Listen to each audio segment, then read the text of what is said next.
Have you ever wondered what abilities that you should be running in the finals? Here's a tier list for every class to show you what specializations and gadgets that you should run in Season 2, starting off with Light. The Breach Charge is a great addition to the Light player's arsenal. It unlocks a lot of outplay capabilities, not only through putting breaches on the cash out to stop anyone from stealing it, but for ice fishing, where you blow a hole into the roof or a wall and shoot at unsuspecting enemies, for blowing down the cash out when it's being stolen, or dealing instant damage to anyone who gets too close. But having access to an explosive charge with such low cooldown allows for an infinite amount of outplays. Being able to adapt is key, which is why the Breach Charge belongs in the A tier. Out of all the classes, you could argue that Light benefits from the flashbang the most, especially if you're running any type of melee. That being said, it is pretty weak in general and doesn't really provide nearly as much versatility as any other gadget, so it belongs in the F tier, which I guess we'll name after the flashbang. The frag, however, does deserve some credit. You can use it to lob grenades at enemies far away to make up for your lack of a range, depending on your weapon or your loadout. You can also use it to blow up gadgets or just to deny space from the enemy, which allows you to move in and get a good flank. Instant damage is a great tool to have, which is why it belongs in the B tier. As opposed to the frag grenade, the gas grenade does not really provide instant damage per se, but it can act as a smoke screen to cut off the line of sight from your enemies. It can also be used aggressively to force your enemies out of certain positions or to stall anyone off a cash out for 10 seconds at a time. Being able to funnel enemies into certain positions lets you make certain outplays that would be impossible otherwise, which means that the gas grenade also belongs in the B tier. The Gateway, Light's new addition, is momentarily powerful. It is the first gadget in the entire Light kit with more of a supportive role, and it can single-handedly win you games. Since Light is all about improvisation and outplays, the Gateway is right up your alley. Some of its uses expand far beyond going between point A or B. You can place a Gateway on top of a vault and place the second part at a cash out to have the vault instantly teleport into the cash out, which gives you the chance of capturing so many last second vaults that you wouldn't be able to otherwise. You can throw gateways to your teammates to get out of sticky situations. You can use it as a leash or tracer recall to instantly get back to a safe position if you're compromised, and so much more. Honestly, as I'm talking about it, I realized that I should be making a video about its many use cases, so you should subscribe not to miss that. The Gateway is an easy S tier pick this season. Hell, maybe even S+. Point being, it's definitely a must-have. The Goo Grenade is also a little bit versatile, and is especially useful if you're playing either the dagger or the sword, as it can cut off sidelines between you and the enemy, as well as trap them inside of the goo, which would allow you to push up. That being said, there are way better choices for almost all Light loadouts, and the melee ones are pretty niche, not to mention that there are better choices for a melee loadout, so I will put the Goo Grenade in the E tier. The Glitch Grenade was already underrated in Season 1, and with the changes in Season 2, it's gonna be a no-brainer. If you missed the patch notes, the Glitch Grenade now instantly detonates when it comes in contact with an enemy mesh shield or dome shield, as well as when it comes in contact with a friendly dome shield, though I'm not sure whether this one is a feature or a bug. This is especially valuable since a lot of squads are spamming 1 or 2 heavies, and if you're running a Light, you can single-handedly neuter their entire squads with a well-placed glitch. S tier. The Smoke Grenade has some use in cutting off line of sight, but it did change in how it behaves this very season. If you deal damage to enemies through the smoke, you will keep seeing enemy health bars as long as they're in line of sight behind or inside the smoke. This can be a double-edged sword, as this also applies to you, but if you smoke an enemy and you get a shot in on them without them managing to shoot you back, they can turn into easy kills. Overall though, it is not the most useful gadget, so I'm gonna put it in the C tier. The Sonar Grenade was moved to Light this very season, which is pretty cool. More support, especially through scans, can be useful, but in most Light's playstyles, you're already flying in and scouting for your team, so the Sonar Grenade is kind of redundant. I can see some use for it if you do play next to your team or you want to enable them through scans, but it doesn't really let you do any huge plays on your own, so overall I cannot see it any higher than the C tier. The stun gun is also a great tool in Light's arsenal. When used properly with proper distance and cover, it can be a free kill on any enemy that is out of position, but it can also be a valuable asset if you're stalling a cash out, where you dive in, pop a stun, and then immediately get it without actually going to secure the kill. The stun gun can also turn mediums going for defib plays into completely free kills, and since a large part of Light's role is scoring kills, especially VIP kills for their team, I will place the stun gun in the S tier. Some of you guys will swear by the thermal vision, either for finding enemy invisible lights or for combining it with the smoke grenade to get one-way kills, but the truth is there aren't really that many Light players, and the chances of an enemy invisible light crossing into your line of sight when you have the thermal activated is going to be incredibly low. Sure, you might activate it if a light starts running away from you and pop their invisibility, but you'd rather just shoot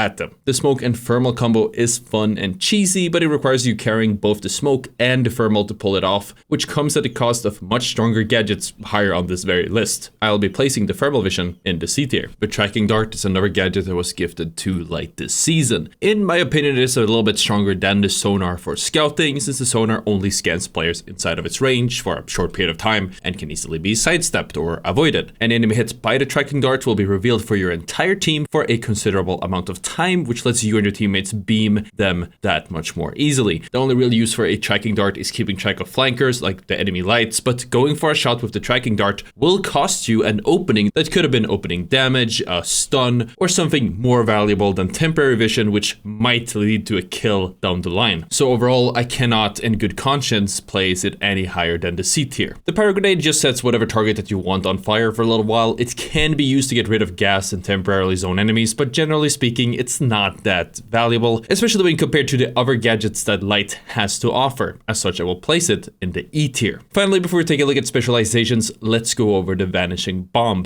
The Vanishing Bomb is a great tool as it gives you and potentially your teammates temporary invisibility, much like the cloaking device. While it is on a set cooldown and for a set period of time, it is a great substitute if you aren't running the cloaking device, which you might not be doing if you're running a melee loadout, as you most likely will be running dash instead. Due to it being a must-have in evasive dash loadouts, I'll be placing the Vanishing Bomb in the S tier as well. And let's talk about the specializations. I believe that unless you're running something like a dagger or a sword, the cloaking device will almost always be a must-have for light. If you properly manage your cooldowns, you can practically stay invisible for the whole game. You can quickly tap in and out of invisibility to confuse your enemies and rotate however you want without that much risk. Great positioning and awareness is amplified by this nifty specialization, which is why I place it in the S tier. As for the evasive dash, it sure has its uses in letting you do flashy plays, quick repositioning, or just throwing off your enemies as you're bonking them with your melee weapons, or in the case of the dagger, going for that instant backstab. But that being said, running the dash comes at the cost of that instant invisibility and all that it offers, and in my opinion, being able to look cool as you dash around cannot beat the reliability of invisibility. And besides, if you want to keep moving around, just run around and slide or something. Anyways, I would put it in the A tier, just slightly below the cloaking device. But as for the grappling hook, this thing comparatively is just a joke. Sure, you can do an impromptu, worse version of the evasive dash if you just grapple and cancel it, and sure, you can take any high ground that you want, but honestly, the only weapon that benefits from this type of repositioning is the sniper rifle, which you probably shouldn't be running anyways. For the other 99% of loadouts, meta or not, it is not a good choice at all, which is why I placed the grapple in the D tier.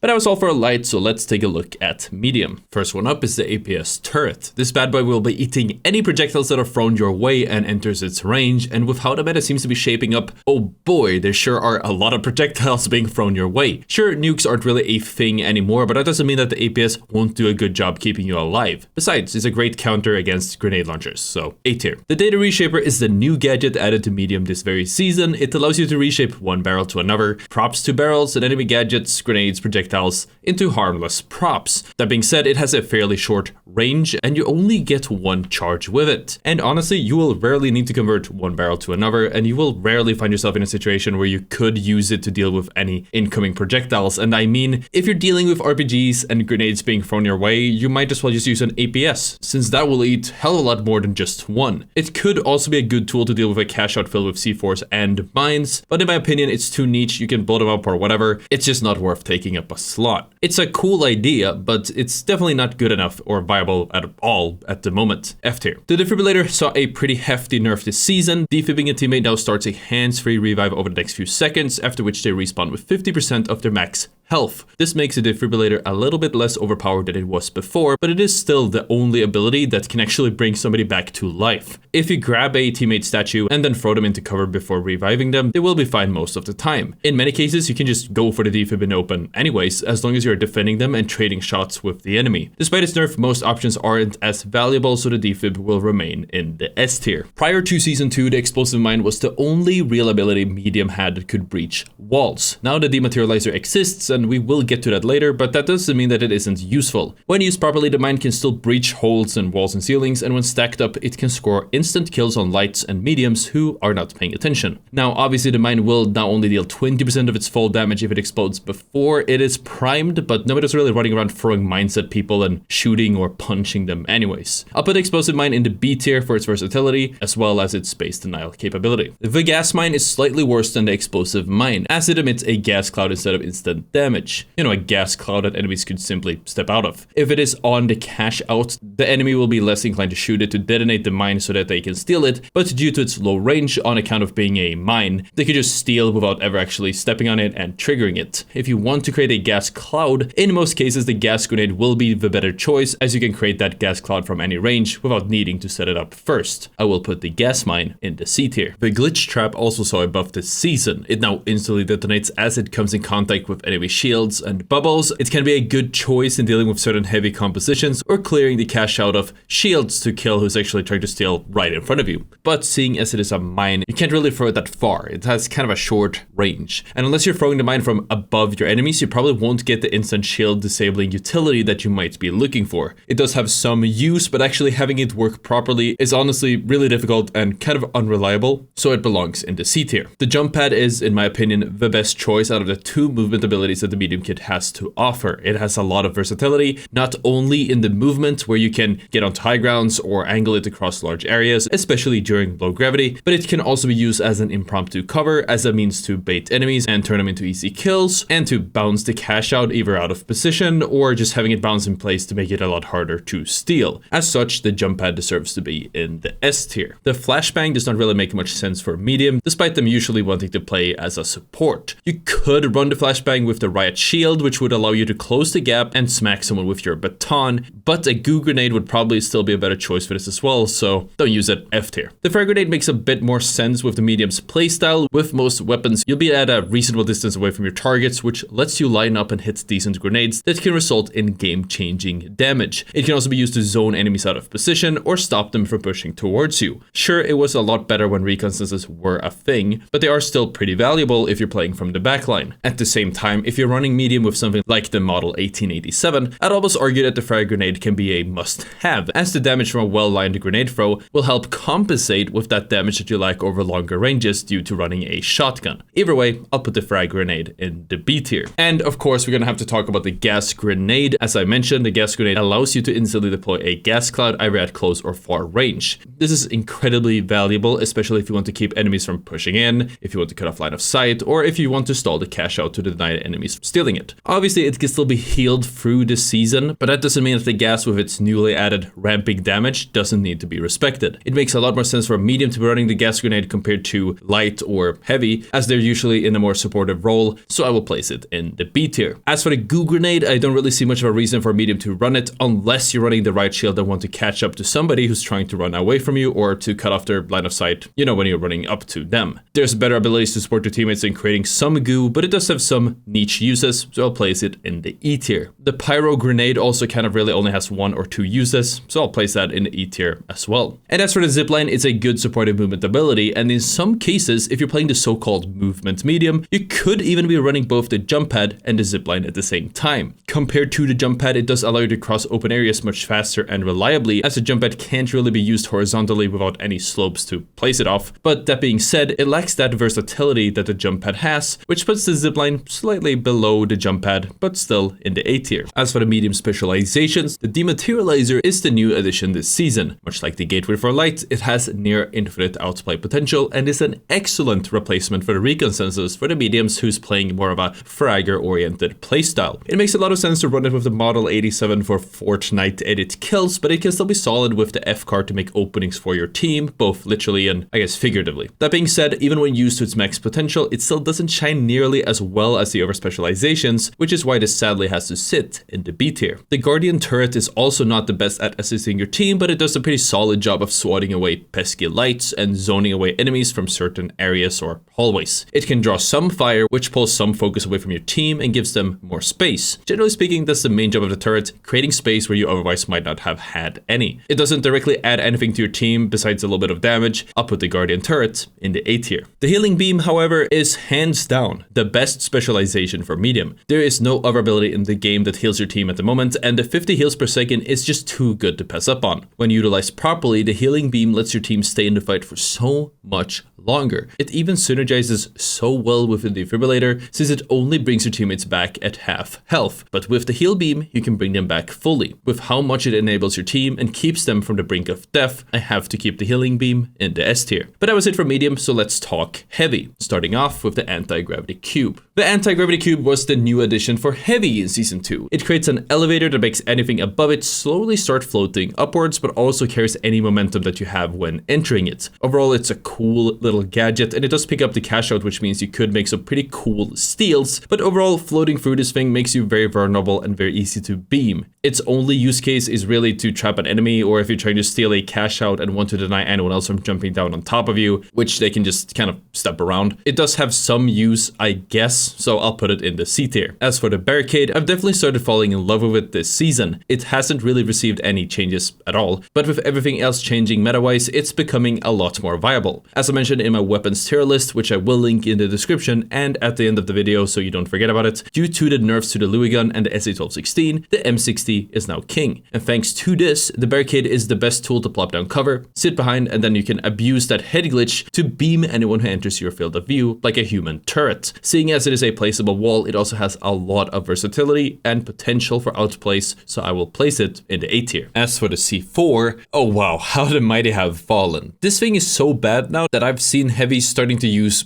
normal grenades. With Season 2, you can no longer do C4 nukes, you can only carry one C4 at a time, and the damage doesn't stack the same way that it used to. So overall, it's like a crappy breach charge with a little bit more destructive damage, but way less actual damage. You'll actually deal about the same damage with one frag grenade as the C4, but you can carry and throw 2 grenades at the same time, and it has a way better range, so why even use the C4 in the first place? I'll just place the C4 in the E tier, and let's just forget all about it and talk about the dome shield instead. The dome shield gives you or your team an additional 300 health almost instantaneously and goes hand in hand with almost every single loadout out there. It can cut off line of sight and allow you to push up or just add additional health when you are all inning. It will also block the line of sight from explosives, stuns, and more. The ability to add more effective health to your team is just so good, and despite the buffs to glitching this season, I'm still gonna keep it in the S tier. The explosive mine can also be used by heavy and sort of fills that gap left by the C4 getting nerfed. But overall, I wouldn't say it serves that much of a use for heavy, who's supposed to be on the front line and never really gets a chance to set up mines on a flank. And you're better off running the other gadgets in this list instead. C tier. As for the flashbang, don't use it. F tier.